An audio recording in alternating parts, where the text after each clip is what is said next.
माधवपुर गांव में रहते थे दो जिगरी दोस्त, किशन और संतोष। संतोष के पिता रईस थे, उनका अच्छा खासा व्यापार था। और किशन के पिता एक सब्जी वाले थे जो बाजार में एक छोटी सी दुकान पर सब्जी बेचा करते। संतोष और किशन हमेशा साथ रहते और अपनी हर एक बात को एक दूसरे के साथ शेयर करते। ऐसे ही दोनों की दोस्ती चलती रही और समय गुजरता गया। अब संतोष और किशन बड़े हो गए। अब उन पर परिवार की जिम्मेदारियां आ गई। संतोष के पिता उसके लिए बड़ा कारोबार छोड़ गए थे, पर किशन इतना खुशनसीब कहाँ था। वह अपने पिता की तरह ही सब्जी बेचा करता था। किशन गरीब जरूर था, पर हिसाब किताब में काफी तेज था। क्या हुआ किशन, आजकल बड़े व्यस्त रहते हो? संतोष, तुम तो जानते ही हो मैं जैसे तैसे अपना घर चला रहा हूँ। किशन मेरे मित्र, तुम पढ़ाई लिखाई में मुझसे आगे हो, क्यों न तुम मेरे व्यापार का सारा हिसाब किताब का काम संभाल लो।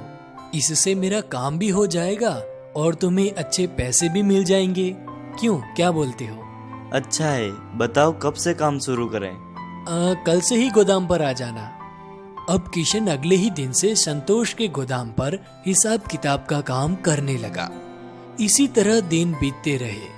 एक दिन संतोष किशन से कहता है, किशन मेरा एक छोटा सा काम कर दो, मैं कुछ दिन के लिए बाहर जा रहा हूँ। ये 5,000 रुपए जो तुम मेरे बेटे के खाते में जमा करा दो। पर मुन्ना तो अभी 3 साल का है, इतने सारे पैसे उसके लिए? अरे ये उसकी आगे की पढ़ाई के लिए है, मैं हर साल जमा कराता हूँ। ठीक है, मैं जमा करा दूंगा। अब शाम को किशन अपने घर चला गया और घर जाकर वह सोचने लगता है।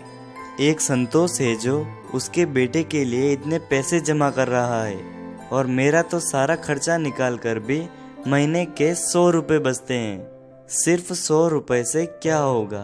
कोई तो रास्ता होगा ज्यादा पैसे कमाने का। ऐसा सोचने के बाद अगले दिन किशन गोदाम पर हिसाब किताब का काम कर रहा था। उसने एक दिमाग लगाया। हर बोरी 510 रुपए की है। अगर मैं इसमें से 2 रुपए भी निकाल लूँ तो 20 बोरियों पर मुझे 40 रुपए मिलेंगे और महीने के 1200 रुपए। हाँ, इतना मुनाफा काफी होगा। ऐसा सोचने के बाद अब किशन हिसाब किताब में गड़बड़ी कर देता है और ऐसे ही दिन निकलते गए। देखते ही देखते 1 साल गुजर गया। संतोष को गड़बड़ी की कोई खबर नहीं थी। एक दिन एक व्यापारी संतोष के यहाँ मिलने आता है। आइए आइए सेठ जी। कैसे, सब ठीक? मैं यहाँ यह कहने आया हूँ कि अब से हमें 30 बोरी अनाज चाहिए होगा। अच्छी बात है, मिल जाएगा। पर दाम थोड़ा कम हो जाता तो? क्या सेठ जी, अपने पर बोरी पर 508 रुपए ही तो है।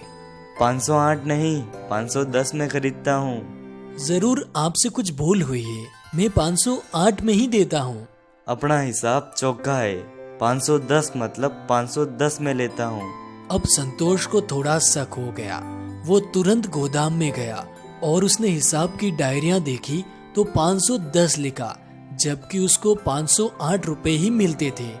तभी किशन वहाँ पर आ जाता है। ये क्या है? धोखेबाज किशन, तुझसे ये उम्मीद नहीं थी। वो मैं? चुप हो जा अब। तू मेरा दोस्त था, इसलिए मैंने तुझ पर भरोसा किया और तूने मुझे ही धोखा दिया। निकल जा यहाँ से और फिर कभी शकल मत दिखाना।